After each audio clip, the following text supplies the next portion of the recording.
Hassan Nation, tu penses quoi sur anthropomorphisme des attributs d'Allah Azza wa Jal? J'espère que tu n'as pas la même vision que les gens du hadith. Déjà, dire les gens du hadith, ça veut rien dire, mais vraiment rien dire. Déjà, ça, il faut abolir ceci. Parce que les grands savants, surtout les anciens savants, sont tous des savants du hadith. L'imam Nawawi, c'est un savant, sachant qu'aujourd'hui, il y a un petit, comme ça, des petits débats sur Internet concernant l'imam Nawawi. Donc, l'imam Nawawi, c'est un muhaddith, et la plupart des grands savants sont des muhaddithoun. Avant, les savants, quand ils étudiaient vraiment de manière sérieuse. Donc, ils ont tous des bases, sont tous des muhaddiths. Le savant le moins calé, peut-être parmi les anciens, valait peut-être l'un des plus grands de l'époque. Donc, ça ne veut rien dire d'être du hadith ou pas. Ensuite, le problème de l'anthropomorphisme, ce n'est pas monolithique, ce n'est pas un bloc monolithique, tu me le ramènes comme ça. Et ça, c'est l'erreur, que ce soit sur les Ash'ari ou chez ceux qui se réclament salafi, on va dire les termes directs, ou des gens du athar ou du hadith, ce que tu veux, avec tout ce vocabulaire. C'est pas cette vérité, ce n'est pas un bloc monolithique. Ce n'est pas tu ramasses comme vérité d'une vérité et point à la ligne. Non, ça ne fonctionne pas comme ça. C'est sur l'ijtihad, sur la compréhension, sur des efforts de compréhension, d'interprétation, ainsi de suite. Il y a des choses que disent les gens du hadith qui posent problème, réellement problème. Des choses que l'Ash'arira disent, ça pose problème parce que par exemption, ils tombent dans le ta'til, le fait de soustraire Allah Azza wa Jal de ses sifats, de ses attributs.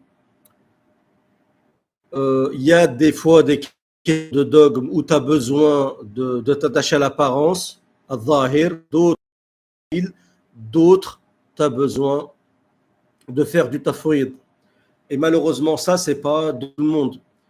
C'est pour ça que certaines personnes n'arrivent pas à comprendre que quelqu'un comme l'imam Nawawi peut parfois être d'accord avec certains avis de l'imam Ash'ari et parfois être d'accord avec des avis des personnes qui se disent, qui s'attribuent le nom de Ahl Sunnah wal Jama'a ou d'Al-Athar.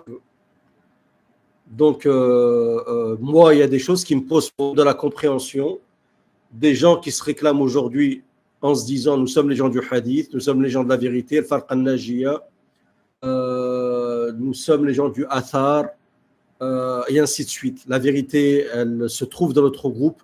Il y a beaucoup de choses qui me posent problème. Le fait de dire qu'Allah Azza wa Jal est, en se basant sur des hadiths, est un shars, qu'Allah Azza wa Jal dans un hadith rêve a pris la forme d'un verbe, qu'Allah Azza wa Jal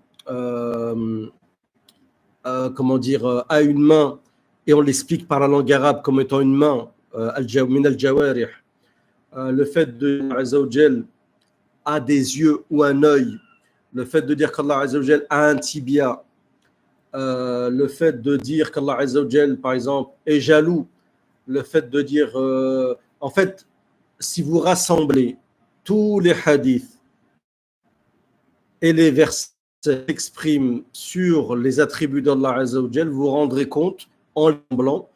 C'est la condition pour comprendre la chose. Si vous les rassemblez tous, vous les mettez comme ça en disposition sur une feuille, vous aurez la description. Donc, comment peut-on reprocher aux chrétiens d'être tombés dans une forme d'adoration de Isa alayhi salam en lui donnant une sorte comment dire, une sorte de passe humaine, une sorte de moule humain, parce qu'il considère que Isa, il est Dieu et en même temps il est aussi le Fils et il est Isa en même temps. Cet humain qui a été sacrifié, comme ils le disent, pour l'humain. Donc pour eux, c'est un humain. Dieu est aussi et a été un moment humain dans la personne de Isa. Ça, c'est ce que disent les chrétiens. Donc comment reprocher ceci à Isa alors que nous-mêmes, on tombe dans une forme d'anthropomorphisme en faisant une description de Dieu qui pourrait être celle d'un humain, sachant que l'anthropomorphisme existe dans le judaïsme, existe dans le christianisme et pourrait être, comment dire, pourrait être insinué dans le dogme salafi. D'accord? Même si eux, bien sûr, ils nient ceci, ils vont te dire une main à la comme dit Ibn Taymiyyah, à savoir, c'est une main comme on le comprend dans la langue min al-jawarih, parce que si c'est pas min al-jawarih, c'est automatiquement un majaz, ils ne reconnaissent pas eux le majaz dans les sifat. Ça veut dire que Dieu a une main, Dieu a un œil, parce que dans le Coran, Surat Taha, afin qu'il soit préparé sous mon œil, Aw tajri bi a'yunina, le bateau vogue sous nos yeux. Dans un hadith sahih, Dieu a deux mains droites, kilta yadayhi yamin. Dans des hadiths, il dit que Dieu, il n'y a pas un shars. Après, ça dépend de la définition de shars, bien sûr. Mais dès le moment où vous dites que shars, ça veut dire qu'il a un jism, et c'est pour ça que certains savants, comme Ibn Uthaymin, dit que Dieu a un jism. Jism, c'est le corps. Donc voilà, si tu dis l'ego, un nafs, Allah il a un nafs, il a le jism, la main, l'œil, les yeux, le Allah Azza wa Jal, il court vers son sein. Allah descend au dernier tiers de la nuit. On comprend tout ceci à al-haqiqa comme Ibn Taymiyyah. Nous sommes face à une description comparable, je dis bien comparable, je ne dis pas que celle d'un humain, mais comparable à celle d'un humain, qui est proche de celle d'un humain. Et ça, bien sûr, ça pose vraiment problème de surcroît lorsqu'on sait que qu'ils disent que Allah Azza wa Jal est aussi un shay. Shay, c'est quelque chose de palpable, hein, c'est-à-dire que c'est la même composition que les humains. Donc tout ça, mon problème. Voilà. Moi, Allah Azza wa Jal, ma représentation d'Allah Azza wa Jal, c'est celle des versets min al-muhkamat dans le Coran, et qui est celle aussi des compagnons qui ont fait le tafwid al-ijmali, à savoir que pour moi, Allah Azza wa Jal, en aucun cas, on peut lui attribuer des attributs qui sont comprendre selon selon quelque chose de concret, selon la première définition qui apparaît dans le dictionnaire, qui apparaît dans la terminologie, mais aussi qui vous apparaît fidéheni dans votre cerveau lorsque vous lisez cet attribut en arabe. Moi, ça me pose un gros problème. Ça rentre pas dans ma tête. Voilà. Donc, comme moi, je lis les avis d'Ibn al-Jawzi, de certains savants comme Nawawi et d'autres qui ont du mal avec ça et qui réfutent à chaque fois toute forme d'anthropomorphisme, bien sûr, les tanzih, pour exempter Allah Azza wa Jal de toute ressemblance avec les humains, parce que Dieu nous demande dans le Coran, Laysa kamithlihi shay, fala tadribu lillahi al-amthal, ne donne pas d'exemple à Allah Azza wa Jal. Donc, personnellement, mon cœur s'apaise vers cette forme de dogme. D'accord? Moi, je considère que le dogme des gens, des compagnons de Farq al-Najiyah, c'est plutôt ça que celle d'Ibn Taymiyyah. Ça, c'est mon avis personnel. C'est des années de lecture.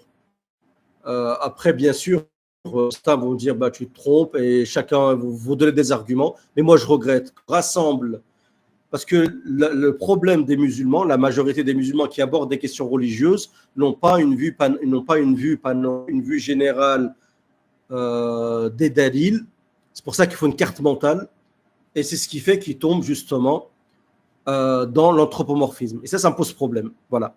Donc c'est pour ça que quand on vient aujourd'hui remettre sur la table le dogme de l'imam Nawawi, faire comme si lorsqu'on veut débattre de l'imam Nawawi ou d'Ibn Hajar ou d'autres, faire de la base le dogme de l'imam Ibn Taymiyyah, dès le départ, il y a un problème. Dès le départ, il y a un gros problème. On ne peut pas débattre de l'imam Nawawi en considérant que le dogme de départ, qui est celui des compagnons du prophète, est celui d'Ibn Taymiyyah. Il y a un gros problème là-dedans. Ibn Taymiyyah reconnaît la véracité du hadith qui dit que Dieu a des phalanges. Donc moi, je vous pose la question, et je la pose à tous les salafis du monde.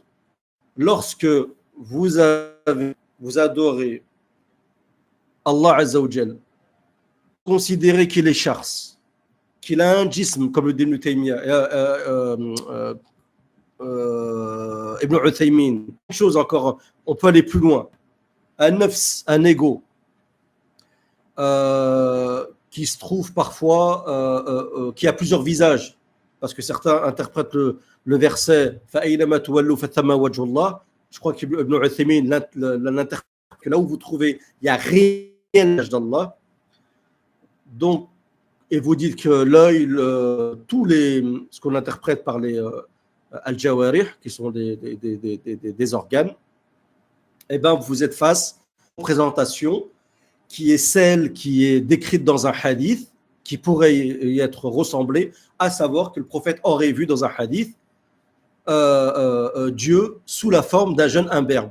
Ça pose problème, réellement problème. Dieu dans le Coran te dit, et nous sommes à revenir au Coran min al-muhkamat, d'accord? Et vous allez me dire, oui, mais tant dire qu'il ne faut pas reconnaître le hadith, ainsi de suite, pas du tout. Je dis simplement que peut-être faudrait réétudier la question du fait de se baser sur Khabar al-Ahad dans l'Aqida, le fait d'utiliser Khabar al-Ahad dans l'Aqida. Voilà, je pense qu'il faut revoir sincèrement cette question-là et ça pourrait nous sortir de toutes ces ambiguïtés. Donc voilà, il ne faut pas oublier, attention, de faire du Dajjal, je ne sais pas quoi, divinitaire ou de Billah, mais il ne faut pas oublier qu'Allah Azza wa Jal a accordé au Dajjal certains pouvoirs. Le prophète a dit qu'il n'y a pas une plus grande subversion que celle du Dajjal. Ne vous attendez pas à quelque chose de basique. Donc le Dajjal agit. Il a agi depuis. Donc on peut s'attendre à tout. Donc moi, ma compréhension, c'est ça. Bon, bien sûr, elle ne fera pas plaisir aux salafis. Mais moi, je ne suis pas quelqu'un qui est justement extrait de la sectarisation, le fait de me considérer uniquement que musulman, bah simplement d'avoir un avis plus détaché, plus libre, en essayant d'être fidèle à la compréhension générale, al-qawa'id al-ijmaliya, les grandes règles coraniques concernant la aqidah. Il faut mettre des règles, il y a des pare-feux, d'accord? Moi, je me rappelle à l'époque, quand j'étudiais, par exemple, al-qa'ida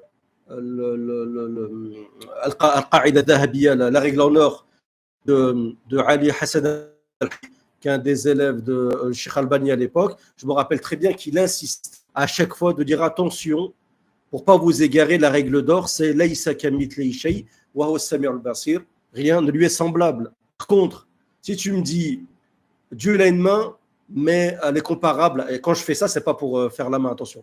Allah il a une main, mais elle est comparable à la majesté d'Allah Azza wa Jal. Allah il a un œil, mais c'est comparable à sa majesté. Allah c'est un chars, mais c'est comparable à sa majesté. Allah sourit, s'énerve, Allah est jaloux, mais c'est comparable à sa majesté. Allah a un comparable à sa majesté. Allah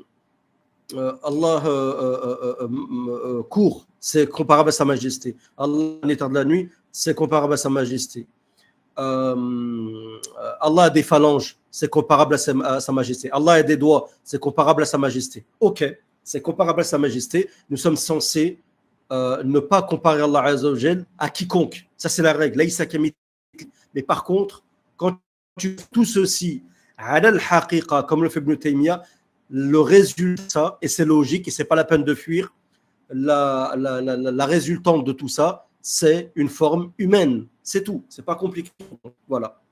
Maintenant, celui qui n'a pas compris ça, je suis désolé. Donc, moi, quand je lis, oui, le livre d'Ibn al-Jawzi, moi, ça m'apaise. Quand je lis les avis d'Ibn al-Hajar Asqalani ou certains avis d'Ibn al-Hajar al-Nawawi, qui chaque fois qu'il dit ça pose problème, ça pose problème, ça pose problème, et qui lui accorde un autre qui est inclus dans la langue arabe, qui est certes de l'ordre de la métaphore, ça me... Parce que je sais dans le Coran qu'Allah Azza wa Jal, à plusieurs reprises, il utilise la métaphore. Pourquoi Allah n'utiliserait pas la métaphore dans Al-Aqidah?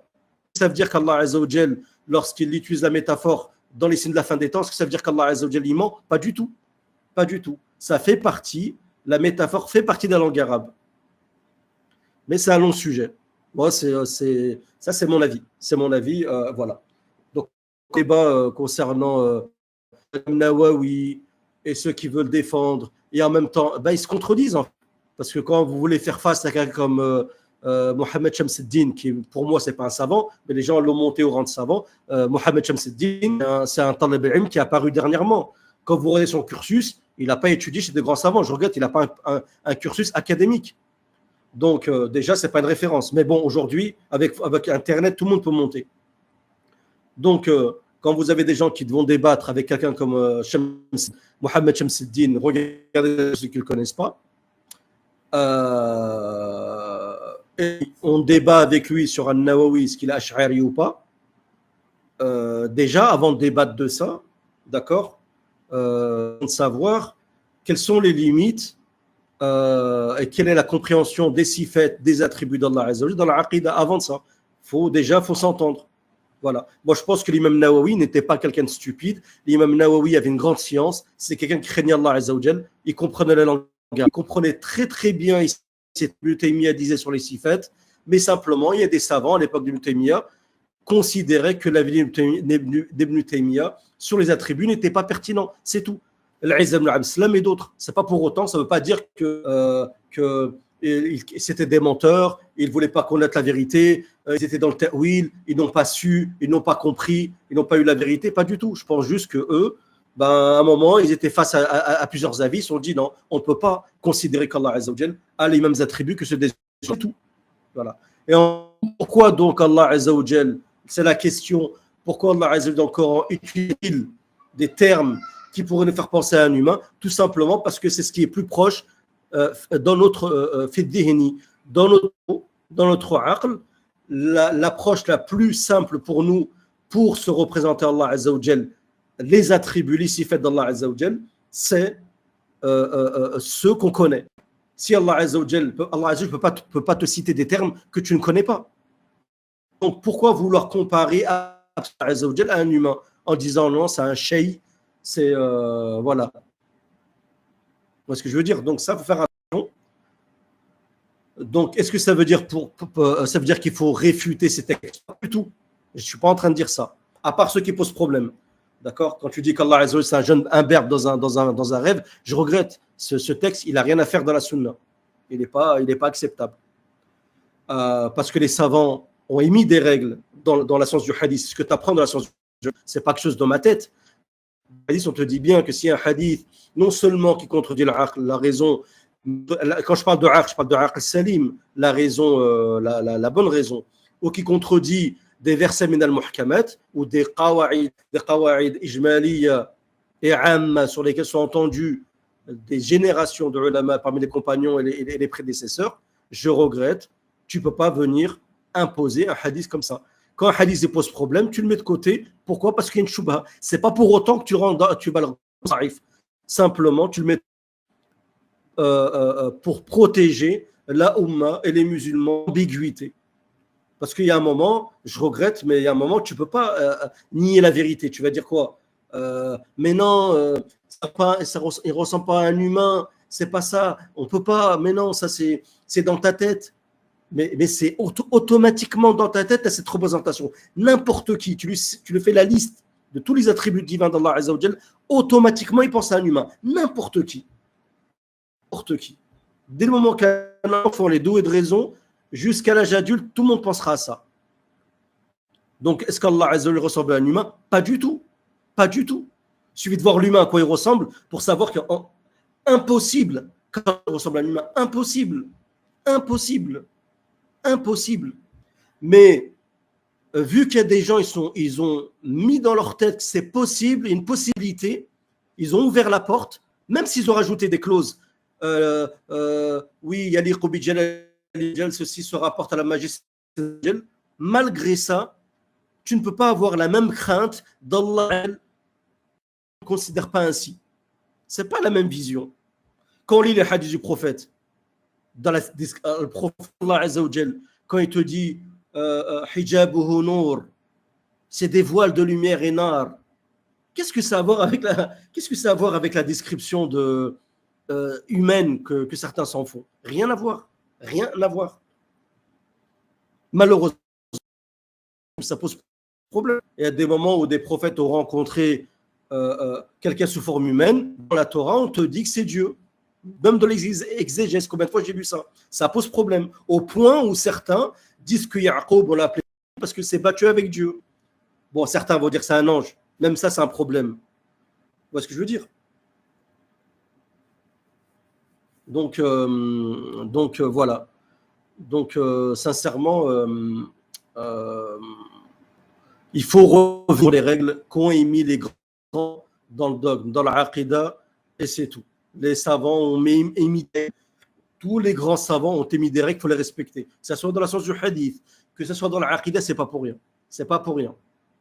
Quand min ghayri tajbih wa ghayri takyif, ainsi de suite. À la fin, tu me dis l'yad ala al-haqiqa. Tu me dis l'ayn ala al-haqiqa. Al-shakhs ala al-haqiqa. Al-jism ala al-haqiqa. Et ensuite, tu me dis min ghayri tashbih. Mais attends. Ça tient pas la route. Ça tient pas la route.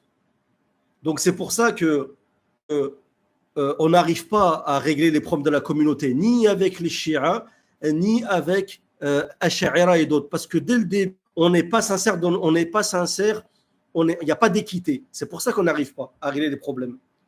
Déjà, il n'y a pas d'équité envers Ahl Bayt parmi les sunnats. Tu veux discuter avec les chiites. Tu ne peux pas. Il n'y a pas comment dire,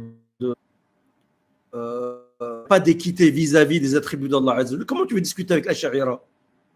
L'Ash'ari, ils vont dire, on ne parle pas avec vous. Vous êtes des mujassima. Voilà, ils vont vous dire ça. Vous allez dire, non, on n'est pas des mujassima. Ils vont vous dire, voilà, regarde, c'est rare. Hein. J'ai rarement vu dans des livres l'argumentation que j'utilise à chaque fois. À savoir que lorsque tu rassembles tous les attributs, tu es face à un humain. J'ai rarement vu ça dans un livre. Même Ibn Jawzi ne cite pas ça. Et pourtant, c'est l'argument le plus stabiliser quelqu'un, tu lui sors ça. Voilà. Tu ne peux pas dire min ghayri tashbih. C'est impossible du tashbih. Dès le moment que tu dis l'yad ala al-haqiqa, l'yad ala al-haqiqa, ça veut dire quoi? Ça veut dire une main. Et quand Dieu il a des doigts et il a des phalanges, automatiquement c'est une main. Je regrette. Tu peux me sortir tout ce que tu veux. Min ghayri tashbih, yaliqu bi jalalihi, tout ça, ce que tu veux, ça reste, on est dans une main. Et c'est comme ça qu'Ibn Uthaymin l'a compris. Et la preuve, c'est qu'Ibn Uthaymin, tu fais à chaque fois l'analogie. Oui, la patte d'un éléphant, c'est pas la même qu'une fourmi, pas la même qu'une abeille, c'est pas la même qu'une mouche. Oui, mais on est dans le jeans. On est dans le jeans. On est dans la catégorie d'une main. Vous voyez le problème? Même quand vous regardez, alors j'ai étudié la vie des savants, ils te disent le hadith, la sharsun ariyaru min Allah, ils te disent que l'explication, c'est que ça prouve que la shars, c'est les djinns ici. C'est-à-dire qu'Allah Azza wa Jalla est la catégorie d'un shars. Mais quand tu dis shars, ça y est, tu as fait le had, tu as dit Azza wa Jalla. Elle est où la puissance d'Allah? Elle est où l'infinité d'Allah Azza wa Jalla quand tu définis Allah Azza wa Jalla, quand tu fais le had? Elle est où? Donc c'est pour ça que c'est pas si facile. En réalité, le débat entre Ash'ari et Salafi n'est pas si simple. Faut pas croire. Faut pas dans votre tête vous dire oui c'est bon. On a la vérité immuable qui descend des salafs et ça y est, c'est ça, il n'y a rien d'autre. Comme je disais à l'époque. Pas du tout. Un peu d'étudier un peu plus, d'être un peu sincère, de lire tous les livres sans exception pour se rendre compte qu'il y a un gros problème. Et surtout, quand tu rajoutes là-dedans l'empreinte du Dajjal, tu te rends compte qu'il y a un gros problème. Imaginez-vous dans 20, 30 ans, ou je ne sais pas combien, 40 ans, le Dajjal avec tout le pouvoir qu'il a, il descend sur terre et dit je suis Dieu. Comme les chrétiens, ils sont tombés dans le piège avec Isa alayhi salam. La même chose. Certains salafis vont l'adorer. Je vous jure, ils vont l'adorer. Pas vont l'adorer. Déjà, ils commencent à l'adorer par la personne de MBS. Voilà. Il n'y a pas besoin d'aller plus loin. Il y en a, ils vont l'adorer. Clairement, ils vont l'adorer. Ils vont dire, il va leur dire je suis Dieu. Non, tu n'es pas Dieu. Ils vont dire ah oui, je vais vous prouver ça par le Coran et par les hadiths. Voilà. Il y en a, ils vont tomber dans l'ambiguïté. Pourquoi le prophète te dit qu'il y a quelqu'un qui se rapproche du Dajjal, il pense qu'il est croyant, et le Dajjal va lui mettre tellement d'ambiguïté qu'il ne sait même plus après. Il va me skinner le brouillard. Pourquoi? Parce qu'à la base, problème de la compréhension. Et ça part de quel constat? Cette erreur, elle part d'où? Le départ de l'erreur, elle est où? Elle est fi taqdis ar-rijal. Il y a des gens qui sanctifient les gens. Quand tu sanctifies les savants, tu es puni par cette sanctification. Tu es puni par ceci. Tu sanctifies les savants, tu es puni par ceci. Tu dis, Ibn Taymiyyah, c'est la vérité immuable, ne fais pas d'erreur. Eh bien voilà.